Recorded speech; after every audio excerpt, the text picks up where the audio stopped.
ಮಹೇಶ್ ಅವರ ಮೂಲಕವಾಗಿದೆ. ಒಂದು ರಾಜ್ಯದಲ್ಲಿ ಅಧಿಕಾರದಲ್ಲಿರುವಂಥದ್ದು, ಇನ್ನೊಂದು ರಾಜ್ಯದಲ್ಲಿ ಪ್ರತಿಪಕ್ಷದಲ್ಲಿ ಇದ್ರಿ. ಈ ಬಾರಿ ಯಾವ ರೀತಿಯಾಗಿ? ಏನಿಲ್ಲ, ಒಂದು ಈ ದೇಶದ ಒಳಗೆ ಒಂದು ಹೊಸ ರಾಜಕೀಯ ಪರಂಪರೆಯನ್ನು ನಾವು ಹಾಕಿಕೊಟ್ಟಿದ್ದೇವೆ.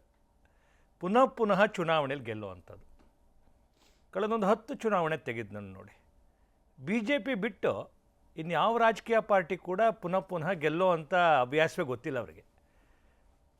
ನಾವು ಗುಜರಾತ್ ಇರ್ಬೋದು, ಉತ್ತರ ಪ್ರದೇಶ ಇರ್ಬೋದು, ಮಧ್ಯಪ್ರದೇಶ ಮತ್ತು ಇವತ್ತಿನ ಹರಿಯಾಣ, ಅಂದರೆ ಒಂದು ಪೊಲಿಟಿಕಲ್ ಪಾರ್ಟಿಯಾಗಿ ನಾವು ಯಾಕೆ ಅದು ಪುನಃ ಪುನಃ ಗೆಲ್ತಾ ಇದ್ದೀವಿ?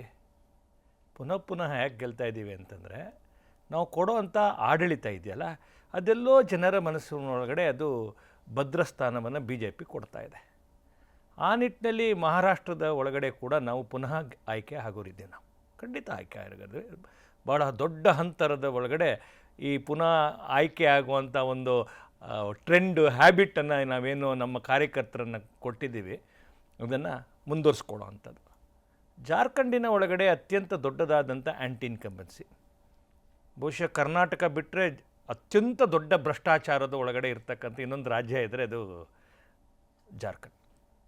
ಜಾರ್ಖಂಡದ ಜನ ಇವತ್ತು ಅತ್ಯಂತ ದೊಡ್ಡ ಪ್ರಮಾಣದ ಒಳಗಡೆ ಮತವನ್ನು ಕೂಡ ಚಲಾಯಿಸಿದ್ದಾರೆ. ಮತ್ತು ನಮಗೆ ವಿಶ್ವಾಸ ಇದೆ ಜಾರ್ಖಂಡ್ನಲ್ಲಿ ನಮ್ಮ ಆ ಸರ್ಕಾರ ರಚನೆ ಆಗುತ್ತೆ ಅಂತೇಳಿ.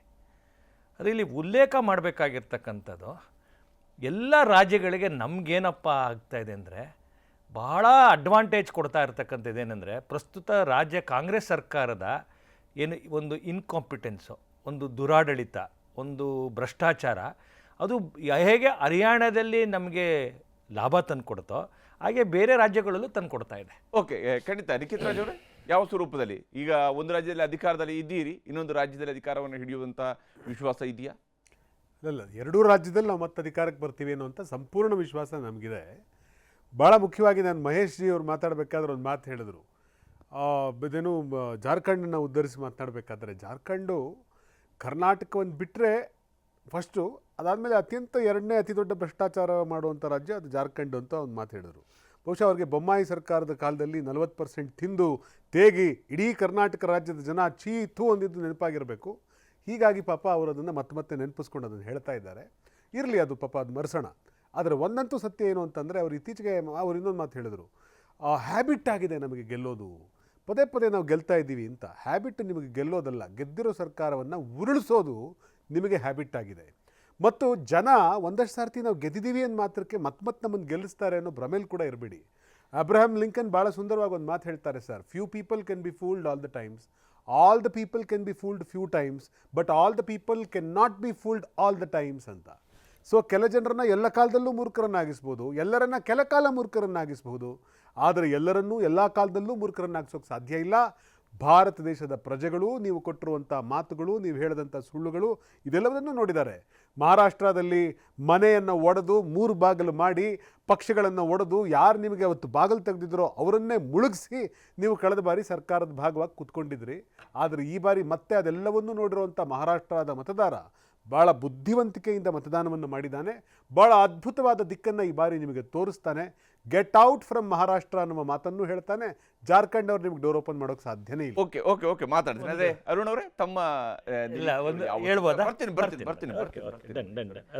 ಅರುಣ್ ಅವರೇ, ಯಾವ ಸ್ವರೂಪದಲ್ಲಿ ಈ ಬಾರಿಯ ಚುನಾವಣೆಯನ್ನ ನಡೆದಿರುವಂತಹ ಈ ಅವಧಿಯಲ್ಲಿ ಬಹಳಷ್ಟು ಪ್ರಚಾರದ ಸಂದರ್ಭಗಳಲ್ಲಿ ಅನೇಕ ವಿಚಾರಗಳು ಪ್ರಸ್ತಾಪ ಆಗಿದ್ದಾವೆ. ಏಕ್ ಹೇ ತೋ ಸೇಫ್ ಹೇ ಅನ್ನುವಂಥವರೆಗಿನ ಘೋಷಣೆಗಳು ಕೂಡ ನಡೆದಿರುವಂಥದ್ದನ್ನು ನಾವು ಗಮನಿಸಿದ್ದೀವಿ 2 ರಾಜ್ಯಗಳ ಚುನಾವಣೆಗಳಲ್ಲಿ. ಎಷ್ಟರ ಮಟ್ಟಿಗೆ BJP ತನ್ನ ಒಂದು ಪ್ರಚಾರದಲ್ಲಿ ಪ್ರಭಾವಿಯಾಗಿ ಕಂಡುಬಂದಿತ್ತು, ಕಾಂಗ್ರೆಸ್ ಎಷ್ಟರ ಮಟ್ಟಿಗೆ ಅಲ್ಲಿ ಕೌಂಟ್ರ್ ಮಾಡೋದಲ್ಲಿ ಯಶಸ್ವಿಯಾಗಿದೆ ಅಂತೇಳಿ ತಮಗನ್ನಿಸುತ್ತೆ ಈ ಹಂತದಲ್ಲಿ ನೋಡಿದಾಗ, ಮತದಾನ ಎಲ್ಲ ಮುಗಿದಂಥ ಈ ಅವಧಿಯಲ್ಲಿ? ನನಗೆ Congress as A single party ಅನ್ನೋದಕ್ಕಿಂತ ಇಂಡಿಯಾ ಗ್ರೂಪ್ ಏನಿದೆ, MVA ಮಹಾರಾಷ್ಟ್ರದಲ್ಲಿ ಅಥವಾ ಈ ಇಂಡಿಯಾ ಗ್ರೂಪ್ ಜಾರ್ಖಂಡ್ನಲ್ಲಿ ಒಟ್ಟಿಗೆ ಸೇರಿ ಕೌಂಟ್ರ್ ಮಾಡಿದ್ದಾರೆ. ಕಾಂಗ್ರೆಸ್ ಬಹುಶಃ ಒಂದೇ ಪಾರ್ಟಿಯಾಗಿ ಬಹುಶಃ ಕಾಂಗ್ರೆಸ್ ಇದರಲ್ಲಿ ಜಾರ್ಖಂಡ್ನಲ್ಲಿ ಅಷ್ಟು ಮಟ್ಟಿಗೆ ಒಂದು ಪ್ರಭಾವ ಬೀರಿಲ್ಲ ಅನ್ನೋ ಒಂದು ರಿಪೋರ್ಟ್ಸ್ ಇದೆ. ಬಟ್ ರಿಸಲ್ಟ್ ಏನಾಗುತ್ತೆ ಗೊತ್ತಿಲ್ಲ. ಮಹಾರಾಷ್ಟ್ರದಲ್ಲಂತೂ ತುಂಬ ನೆಕ್ ಟು ನೆಕ್ ಫೈಟ್ ಇರೋದು. ಯಾಕೆ ಅಂದರೆ ಪ್ರಚಾರ ಚೆನ್ನಾಗಾಗಿದೆ ಎರಡೂ ಕಡೆಯಿಂದ. ಅದು MVA ಇರ್ಬೋದು ಅಥವಾ ಮಹಾಯುತಿ ಇರ್ಬೋದು. ಸೊ ಎರಡು ಕಡೆಯಿಂದ ಪ್ರಚಾರ ಜೋರಾಗಿದೆ. ಮತ್ತು ಯಥಾ ಪ್ರಕಾರ ಹಿಂದುತ್ವ ಈ ರೀತಿ ಆದಿತ್ಯನಾಥ್ ಯೋಗಿ ಅವರ ಹೇಳಿದಂಥ ಒಂದು ವಿವಾದಾಸ್ಪದ ಹೇಳಿಕೆ, ಆಮೇಲೆ ಅದಕ್ಕೆ ಪ್ರೈಮ್ ಮಿನಿಸ್ಟರ್ ಏಕ್ ಹೇತು ಸೈಫೆ ಅಂತ ನೀವು ಹೇಳಿದ್ರಿ, ಅದನ್ನು ಹೇಳಿದರು. ಸೊ ಇದು ಹಿಂದುತ್ವದ ಒಂದು. ಮತ್ತು ಈ MBA ಇದು ಮಹಾಯುತಿ ಸರ್ಕಾರ ಏನೇನು ಕಾರ್ಯಕ್ರಮಗಳನ್ನು ಕೊಡ್ತು, ಅದರಲ್ಲಿ ಲಾಡ್ಕಿ ಬಾಹಿನ್ ಯೋಜನಾ ನಮ್ಮಲ್ಲಿ ಗೃಹಲಕ್ಷ್ಮಿದೆಲ್ಲ ಅದೇ ರೀತಿ ಅಲ್ಲಿ ಕೂಡ ಮಾಡಿದ್ದಾರೆ. ಅದು ಸುಮಾರು 2.5 ಕೋಟಿ ಮಹಿಳೆಯರಿಗೆ ಸಹಾಯ ಆಗಿದೆ ಅಂತ ಹೇಳ್ತಿದ್ದಾರೆ. ಸೊ ಅದು ಬಹುಶಃ ಸ್ವಲ್ಪ ಪರಿಣಾಮ ಬೀರ್ಬೋದು. ಇದಕ್ಕೆ ವಿರುದ್ಧವಾಗಿ ಕಾಂಗ್ರೆಸ್ನವರು ಮರಾಠಿ ಅಸ್ಮಿತಾ ಅನ್ನೋ ಒಂದು ಅದು ಕೂಡ ಒಂದು ರೀತಿಯ ಎಮೋಷನಲ್, ನಮ್ಮ ಮರಾಠಿಗರಿಗೆ ಏನೇನು ಸಿಕ್ಕಬೇಕು ಅದು ಸಿಕ್ಕಿಲ್ಲ, ಈ ಗೌರ್ಮೆಂಟು ಮರಾಠಿಗರ ಪರವಾಗಿಲ್ಲ, ಮರಾಠಿ ರಿಸರ್ವೇಷನ್ ಬೇರೆ ಅಲ್ಲಿ ಗಲಾಟೆ ನಡೀತಾ ಇತ್ತು, ಅಲ್ಲಿ ಜರಂಗೆ ಪಾಟೀಲ್ ಅನ್ನೋರು ಉಪವಾಸ ಸತ್ಯಾಗ್ರಹ ಕೈಗೊಂಡಿದ್ದರು, ಈಗ ಬಿಟ್ಟಿದ್ದಾರೆ ಅವರು ಕಂಟೆಸ್ಟ್ ಮಾಡ್ತೀನಿ ಅಂತ ಹೇಳಿದ್ರು, ಅವ್ರು ಕಂಟೆಸ್ಟ್ ಮಾಡ್ತಾ ಇಲ್ಲ. ಹಾಗಾಗಿ ಅನೇಕ ಈ ವಿಷಯಗಳು ಮತ್ತೆ ಮತ್ತೆ ಪ್ರಸ್ತಾಪಕ್ಕೆ ಬಂದು ಚುನಾವಣೆ ಒಂಥರ ಚುನಾವಣೆಯ ಘೋಷಣೆಗಳು ಎಲ್ಲ ಮುಗಿಲ್ಮುಟ್ಟಿತ್ತು. ಸೊ ಹೀಗಾಗಿ ನೆಕ್ ಟು ನೆಕ್ ಫೈಟ್ ಮಹಾರಾಷ್ಟ್ರದಲ್ಲಿ ಇದೆ ಅಂತ ಎಲ್ಲರೂ ಹೇಳ್ತಾರೆ. ಆದರೆ ಅಲ್ಲಿ ಆಗಿರುವಂಥ ಈ ಕಲಸು ಮೇಲೋಗ್ರ ಅಂತ ನಾವೇನು ಕರೀಬೋದು, 6 ಪಾರ್ಟಿಗಳು, ಎಷ್ಟೋ ಚಿಕ್ಕ ಚಿಕ್ಕ ಪಾರ್ಟಿಗಳು.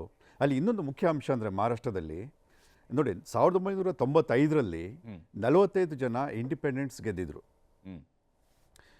ಈ ಬಾರಿ ಕೂಡ ಬಹಳಷ್ಟು ಸಂಖ್ಯೆಯಲ್ಲಿ ರೆಬೆಲ್ಸ್ ಇಂಡಿಪೆಂಡೆಂಟ್ಸ್ಗಳು ಅಥವಾ ಸ್ಮಾಲರ್ ಪಾರ್ಟೀಸು ಇವೆಲ್ಲ ಕಂಟೆಸ್ಟ್ ಮಾಡ್ತಾ ಇದ್ದಾರೆ. ಹಾಗಾಗಿ ಅಲ್ಲಿಯ ಒಂದು ಫಲಿತಾಂಶ ಏನಾಗುತ್ತೆ ಯಾರಿಗೂ ಹೇಳೋಕ್ಕೆ ಬಹುಶಃ the best of the pollster cannot say anything.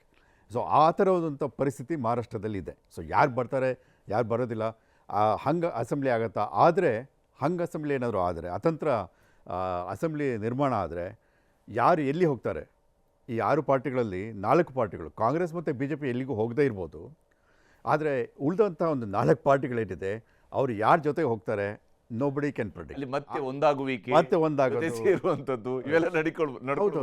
ಎಂತೆಂಥ ಶರದ್ ಪವಾರ್ ಕೂಡ BJPಗೆ ಹೋಗ್ತಾರಾ ಅಥವಾ ಶಿಂದೆ ಮತ್ತೆ ವಾಪಸ್ ಬರ್ತಾರಾ? ಇಂಥ ಒಂದು ಸನ್ನಿವೇಶಗಳು ಏರ್ಪಡ ಆದರೂ ಕೂಡ ಆಶ್ಚರ್ಯ ಇಲ್ಲ. ಸೊ ಮಹಾರಾಷ್ಟ್ರದ ಬಗ್ಗೆ ಏನು ಹೇಳೋದು ಭಾಳ ಕಷ್ಟಕರ ಅನಿಸುತ್ತೆ. ಆದರೆ ಜಾರ್ಖಂಡ್ನಲ್ಲಿ ಏನಾಗ್ತಿದೆ ಅಂದರೆ ಅಲ್ಲಿ 5 ವರ್ಷ ಈಗ ಕಾಂಗ್ರೆಸ್ ಮತ್ತು JMM ಸರ್ಕಾರ ಇತ್ತು.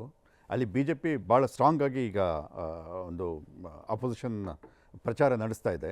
ಅಲ್ಲಿ BJPಗೆ ಒಂದು ಪ್ಲಸ್ ಪಾಯಿಂಟ್ ಏನಂದರೆ last time BJP contested alone, ಆದರೆ ಈ ಬಾರಿ ಅಲ್ಲಿ ಹಿಂದೆ ಇದ್ದ ಮುಖ್ಯಮಂತ್ರಿ ಆಗಿದ್ದಂಥ ಬಾಬುಲಾಲ್ ಮರಾಂಡಿ ಅವರು ತಮ್ಮ ಪಕ್ಷನ ವಿಲೀನ ಮಾಡಿ ಈಗ ಅವರೇ ಅಧ್ಯಕ್ಷರು BJPದು. ಆಮೇಲೆ ಆಲ್ ಜಾರ್ಖಂಡ್ ಸ್ಟೂಡೆಂಟ್ಸ್ ಯೂನಿಯನ್ ಅಂತಿದೆ ಆಜ್ಸು, ಅದು BJP ಜೊತೆಗೆ ಅಲಯನ್ಸ್ ಏರ್ಪಟ್ಟಿದೆ. ಹಾಗಾಗಿ BJPಯ ಒಂದು ಸ್ಟ್ರೆಂತ್ ಸ್ವಲ್ಪ ಜಾಸ್ತಿ ಆಗಿದೆ ಅಂತ ಹೇಳ್ತಾರೆ. ಆದರೆ ಇದು JMM ಕೂಡ ಅವರನ್ನು ಮುಖ್ಯಮಂತ್ರಿ ಸೊರೇನ್ ಅವರನ್ನು ಜೈಲಿಗಟ್ಟಿದ್ರು, ಅದರಿಂದ ಅನುಕಂಪದ ಅಲೆ ಬಹುಶಃ ಬಂದಿರ್ಬೋದು. ಆಮೇಲೆ ಅವರದ್ದು ಕೂಡ ಒಂದು ಲಾಡ್ಕಿ ಬಾಹಿನ್ ಯೋಜನೆ ಇದೆ, ಮಯ್ಯಾ ಸಮಥಿಂಗ್, ಮಯ್ಯಾ ಸಮ್ಮಾನ್ ಯೋಜನಾ, ಮಹಿಳೆಯರಿಗೋಸ್ಕರ ಮಾಡಿರೋದು. ಅದು 1500 ರೂಪಾಯಿ ಪ್ರತಿ ತಿಂಗಳು ಮಹಿಳೆಯರಿಗೆ ಕೊಡುತ್ತೆ. ಸೊ ಅದ್ರ ಮೂಲಕ ಮಹಿಳೆಯರನ್ನು ತಮ್ಮ ಕಡೆ ಆಕರ್ಷಣೆ ಮಾಡಿದ್ದಾರೆ ಅಂತ ಇವೆಲ್ಲ ಸಂಗತಿಗಳು ಇದೆ. ಸೊ ಅಲ್ಲಿ ಕೂಡ ಭಾರಿ ಒಂದು ಒಂದು ಹಣಾಹಣಿ ಏರ್ಪಟ್ಟಿದೆ. ಸೊ ಈ 2 ರಾಜ್ಯಗಳು ತುಂಬ they pose an interesting picture.